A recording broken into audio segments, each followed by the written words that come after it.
जय श्री कृष्ण। श्री कृष्ण और अर्जुन संवाद में आगे हम अध्याय 4 में ज्ञान कर्म संन्यास योग के बारे में जानेंगे। तो चलिए शुरू करें।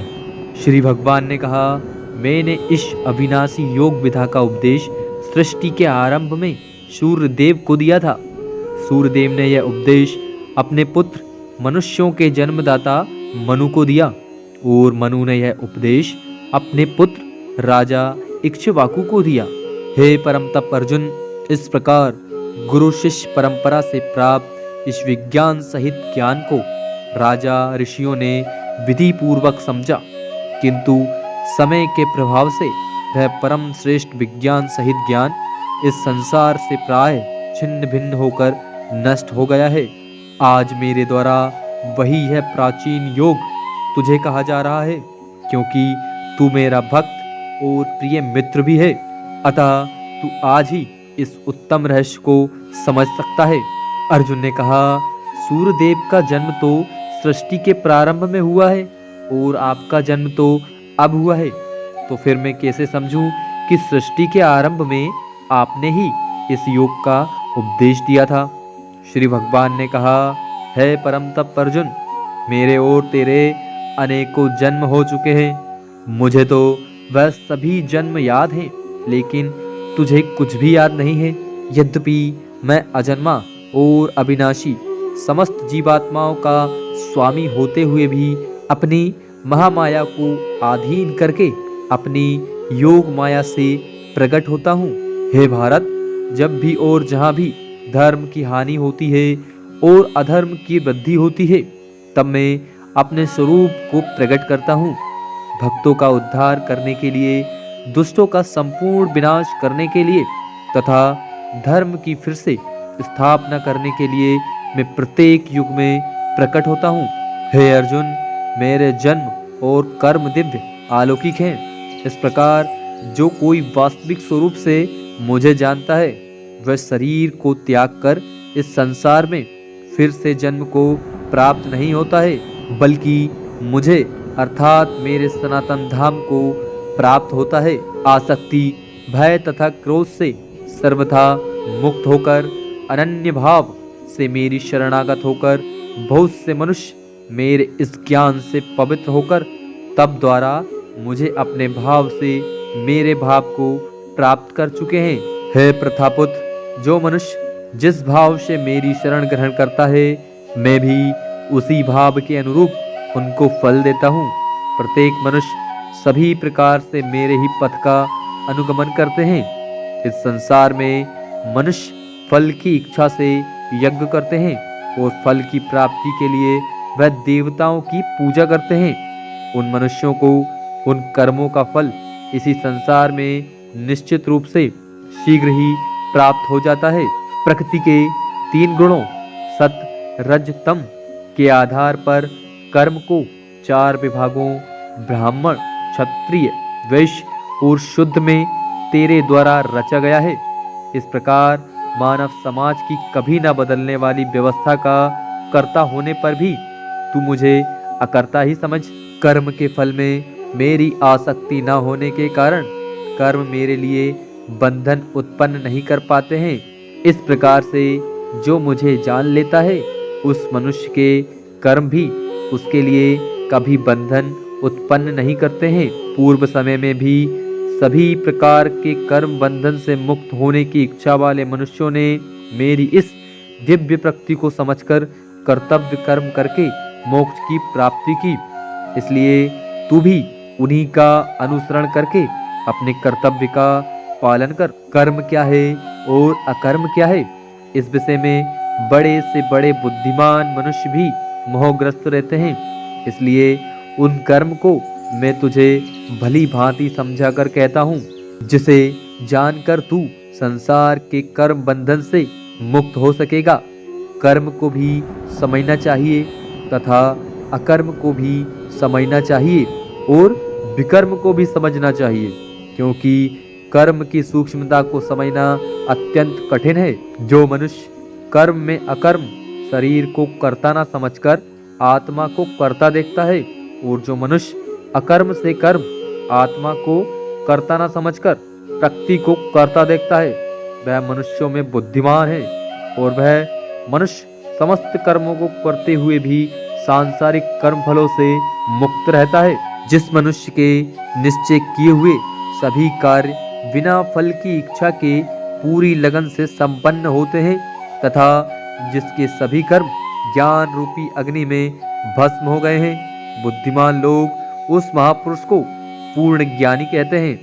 जो मनुष्य अपने सभी कर्म फलों की आसक्ति का त्याग करके सदैव संतुष्ट तथा स्वतंत्र रहकर कार्यों में पूर्ण व्यस्त होते हुए भी वह मनुष्य निश्चित रूप से कुछ भी नहीं करता है। जिस मनुष्य ने सभी प्रकार के कर्म फलों की आसक्ति और सभी प्रकार की संपत्ति के स्वामित्व का त्याग कर दिया है, ऐसा शुद्ध मन तथा स्थिर बुद्धि वाला केवल शरीर निर्वाह के लिए कर्म करता हुआ कभी पाप रूपी फलों को प्राप्त नहीं होता है। जो मनुष्य स्वतः प्राप्त होने वाले लाभ से संतुष्ट रहता है, जो सभी द्वंद्वों से मुक्त और किसी से ईर्ष्या नहीं करता, जो सफलता और असफलता में स्थिर रहता है, यद्यपि सभी प्रकार के कर्म करता हुआ कभी बंधता नहीं है, प्रकृति के गुणों से मुक्त हुआ तथा ब्रह्म ज्ञान में पूर्ण रूप से स्थित और अच्छी प्रकार से कर्म का आचरण करने वाले मनुष्य के सभी कर्म ज्ञान रूप ब्रह्म में पूर्ण रूप से विलीन हो जाते हैं। ब्रह्म ज्ञान में स्थित उस मुक्त मनुष्य का समर्पण ब्रह्म होता है। हवन की सामग्री भी ब्रह्म होती है, अग्नि भी ब्रह्म होती है तथा ब्रह्म रूपी अग्नि में ब्रह्म रूपी कर्ता द्वारा जो हवन किया जाता है वह ब्रह्म ही होता है। जिसके कर्म ब्रह्म का स्पर्श करके ब्रह्म में विलीन हो चुके हैं, ऐसे महापुरुष को प्राप्त होने योग्य फल भी ब्रह्म ही होता है। कुछ मनुष्य अनेक प्रकार के यज्ञों द्वारा देवताओं की भली भांति पूजा करते हैं और इस प्रकार कुछ मनुष्य परमात्मा रूपी अग्नि में ध्यान रूपी यज्ञ द्वारा यज्ञ का अनुष्ठान करते हैं। कुछ मनुष्य सभी ज्ञान इंद्रियों के विषयों को संयम रूपी अग्नि में हवन करते हैं और कुछ मनुष्य इंद्रियों के विषयों को इंद्रिय रूपी अग्नि में हवन करते हैं। कुछ मनुष्य सभी इंद्रियों को वश में करके प्राण वायु के कार्यों को मन में संयम द्वारा आत्माओं को जानने की इच्छा से आत्मयोग रूपी अग्नि में हवन करते हैं। कुछ मनुष्य धन संपत्ति के दान द्वारा, कुछ मनुष्य तपस्या द्वारा और कुछ मनुष्य अष्टांग योग के अभ्यास द्वारा यज्ञ करते हैं। कुछ अन्य मनुष्य वेद शास्त्रों का अध्ययन करके ज्ञान में निपुण होकर और कुछ मनुष्य कठिन व्रत धारण करके यज्ञ करते हैं। बहुत से मनुष्य अपान वायु में प्राण वायु का, उसी प्रकार प्राण वायु में अपान वायु का हवन करते हैं तथा अन्य मनुष्य प्राण वायु और अपान वायु की गति को रोककर समाधि में प्रवृत्त होते हैं। कुछ मनुष्य भोजन को कम करके प्राण वायु को प्राण वायु में ही हवन किया करते हैं। ये सभी यज्ञ करने वाले यज्ञों का अर्थ जानने के कारण सभी पाप कर्मों से मुक्त हो जाते हैं। हे कुरुश्रेष्ठ अर्जुन, यज्ञों के फल रूपी अमृत को चखकर यह सभी योगी सनातन परब्रह्म परमात्मा को प्राप्त होते हैं और यज्ञ को न करने वाले मनुष्य तो इस जीवन में भी सुख पूर्वक नहीं रह सकते हैं, तो फिर अगले जीवन में कैसे सुख को प्राप्त हो सकते हैं। इसी प्रकार और भी अनेकों प्रकार के यज्ञ वेदों की वाणी में विस्तार से कहे गए हैं। इस प्रकार उन सबको कर्म से उत्पन्न वाले जानकर तू कर्म बंधन से हमेशा के लिए मुक्त हो जाएगा। हे परम तप अर्जुन, धन संपदा के द्वारा किए जाने वाले यज्ञ की अपेक्षा ज्ञान यज्ञ अत्यंत श्रेष्ठ है तथा सभी प्रकार के कर्म ब्रह्म ज्ञान में पूर्ण रूप से समाप्त हो जाते हैं। यज्ञों के उस ज्ञान को तू गुरु के पास जाकर समझने का प्रयत्न कर, उनके प्रति पूर्ण रूप से शरणागत होकर सेवा करके विनीत भाव से जिज्ञासा करने पर वे तत्वदर्शी ब्रह्म ज्ञानी महात्मा तुझे उस तत्व ज्ञान का उपदेश करेंगे। हे पांडुपुत्र, उस तत्व ज्ञान को जानकर फिर तू कभी इस प्रकार के मोह को प्राप्त नहीं होगा तथा इस जानकारी के द्वारा आचरण करके तू सभी प्राणियों में अपनी ही आत्मा का प्रसार देखकर मुझ परमात्मा में प्रवेश पा सकेगा। यदि तू सभी पापियों से भी अधिक पाप करने वाला है तो भी तू मेरे ज्ञान रूपी नौका द्वारा निश्चित रूप से सभी प्रकार के पापों से छूटकर संसार रूपी दुख के सागर को पार कर जाएगा। हे अर्जुन, जिस प्रकार अग्नि ईंधन को जलाकर भस्म कर देती है, उसी प्रकार यह ज्ञान रूपी अग्नि सभी सांसारिक कर्म फलों को जलाकर भस्म कर देती है। इस संसार में ज्ञान के समान पवित्र करने वाला निसंदेह कुछ भी नहीं है। इस ज्ञान को तू स्वयं अपने हृदय में योग की पूर्णता के समय अपनी ही आत्मा में अनुभव करेगा। जो मनुष्य पूर्ण श्रद्धावान है और जिसने इंद्रियों को वश में कर लिया है, वही मनुष्य दिव्य ज्ञान को प्राप्त होकर वह तत्क्षण भगवत प्राप्ति रूपी परम शांति को प्राप्त हो जाता है। जिस मनुष्यों को शास्त्रों का ज्ञान नहीं है, शास्त्रों पर श्रद्धा नहीं है और शास्त्रों को शंका की दृष्टि से देखता है, वह मनुष्य निश्चित रूप से भ्रष्ट हो जाता है। इस प्रकार भ्रष्ट हुआ संशयग्रस्त मनुष्य ना तो इस जीवन में और ना ही अगले जीवन में सुख को प्राप्त होता है।